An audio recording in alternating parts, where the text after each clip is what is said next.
Hey, Bobby Manning here. Noah Dalzell alongside. Celtics lose to the Heat and fade in the fourth quarter here. Lose their 9-game win streak. Sit the starters with 4 minutes left. And Jaylen Brown left about 29-30 minutes into his performance after returning from missing that Memphis game on Monday. Talked about the injury he's playing through and played decently through tonight with 24 points. Here's what he had to say about it after the game. How is the knee feeling? How are you managing that?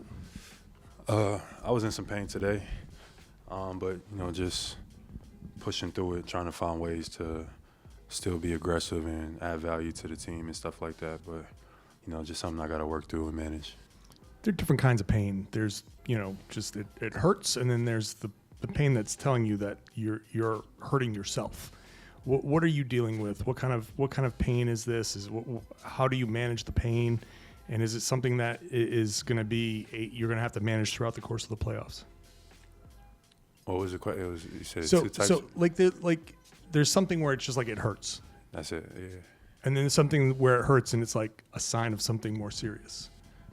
I'm gonna just say for now it hurts. I don't.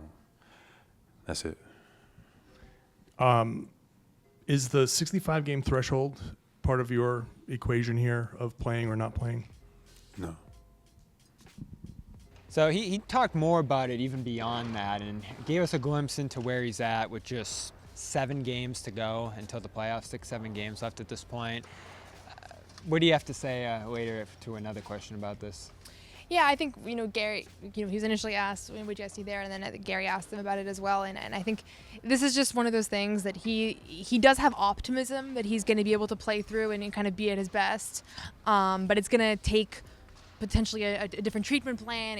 Again, it's confusing because the official diagnosis that we're aware of is, the knee impingement and a bone bruise, which you would think will just kind of get better over time with rest. But I think these things are always more complicated than we know, and they're not going to keep us in the loop with every little development. But the general feeling I get is that he's playing through pain, he's frustrated through that he wants to kind of take that challenge on, and we don't really have any reason to know it. And I think you saw it in that clip there. We don't have any reason to think that just because he's playing through it, it means that he's making it worse. It's possible, but we also just don't know. He has 1 game after that rest night against Memphis to miss here. You can play 2 games with 15 minutes at least to make the All-NBA team. He got asked about that as well and said that's not a factor here down the stretch. But him coming back for this game still keeps him in position to do that. There's a back-to-back next week. There's a pretty tight schedule down the stretch here. And again, he has to play 20 minutes in all of these games. He's still in play to get there, and Joe said it's important. If it's not a factor, I'd have to assume that they're going to rest him more than the 5 games here. So I think we'll learn if that's actually a factor pretty quickly here. But he shut that down. I think what everyone's wondering now is if that's not a factor, if he's playing through pain that's not looking good in a game like this at times, a lot of grimaces after some of his jumps here, why not give him some extra rest down the stretch here? And maybe they will. And that's the thing, it's so hard to speculate on people's personal health because we don't really know what the situation is. But I'll just say Jaylen has been, he has taken really good care of himself over his career. He has been very durable, and he's made the right choices for himself, even when they all haven't always made sense to other people. And so they're deferring to him here. I think that if a month ago they basically told him, listen, you have this deep bone bruise and you should sit for 6 weeks and that's kind of the way it's going to heal, I think he would have done that. I don't think he would have said, I'm not going to do that because I want to make All-NBA. I just don't really buy that narrative that I know some people are thinking, and some people are thinking that that's kind of what's happening here. I think if they told him, listen, you can play through it, you can sit, we're not really sure what's going to make it, if it's going to make it worse to play through, he probably wants to because he's competitive and he wants to do the thing that he does every year and gear into the postseason where he usually elevates his game. So I think for me, part of it is just a trust in his decision making because, again, he's not a guy that's made a bunch of erratic decisions in his career and risked his health and done things because he just wanted to spite people.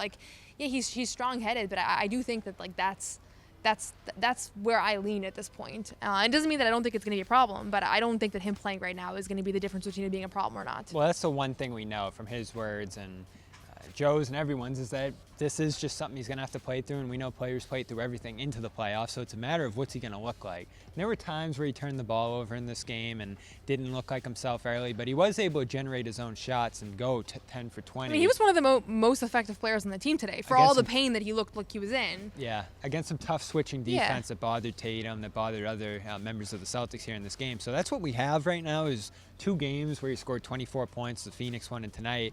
It looked really good. The Phoenix one, he's playing for Tatum and carrying the load offensively. So it's not like the whole way through we've seen him struggle here, but there have been moments where he tailed off. And tonight, I mentioned it in our text thread and online as the 5-minute mark approached there, he got to that minutes limit before crunch time. So they were going to have him off the floor, seemingly, for the end of that game if they didn't throw the garbage time lineup out there after the Heat went on a little bit of a run. So that's the question I'm going to have for them if this is something that some nights he looks great with, some nights he doesn't look as good with. Do they have the ability to go away from him to some other stuff if he doesn't have it in a playoff game potentially here? But the good thing is they still do have that play-in week to rest him and get him the treatment he needs once the regular season does end. And I think the other good thing is that through how uncomfortable he's looked at times, he actually hasn't been that bad. Like even the mixed bag, ups and downs. Mixed bag, yeah, sure. And he's always mixed. He's always a mixed bag. Like that's the kind of style of player he is. There are some erratic moments that he's always going to have. And I kind of felt this way with Sam Hauser earlier in the year when we were worried about his back.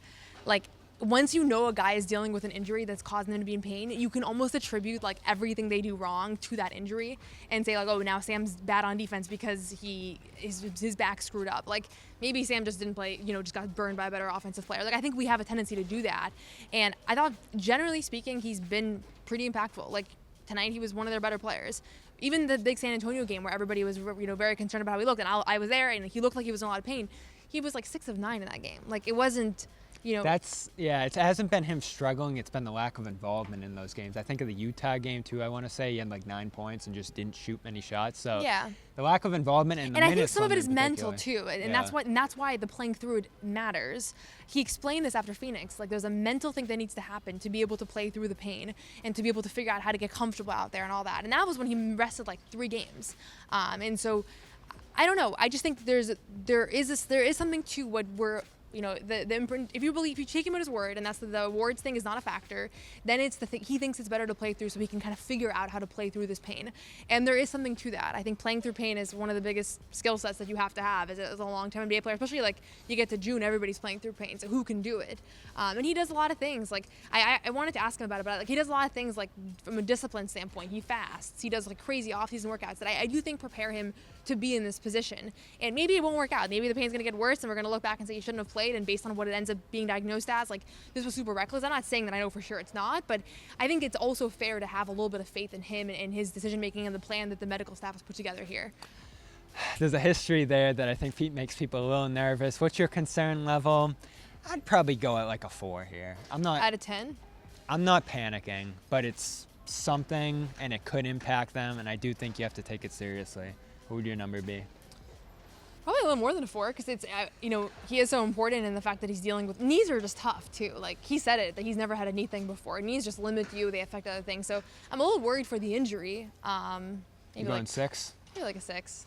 All right. Just in the scheme of things, like what else is there to really be worried about right now? Like hovering around the middle, I'd say, and we'll see where it goes. They play Friday. They rested Horford, Porzingis, and Holiday in this one. More rest to come, I'd assume, especially in that last Charlotte series there. And again, if Brown misses 2 more games, he's now ineligible for All-NBA and all the other awards due to that new rule that went into place a couple years ago. So go check out Jaylen's presser here on CLNS Media, our post-game show of this one. Celtics lose their 9-game win streak to the Heat, and they're back at it on Friday against the Suns as the regular season really starts to wind down here.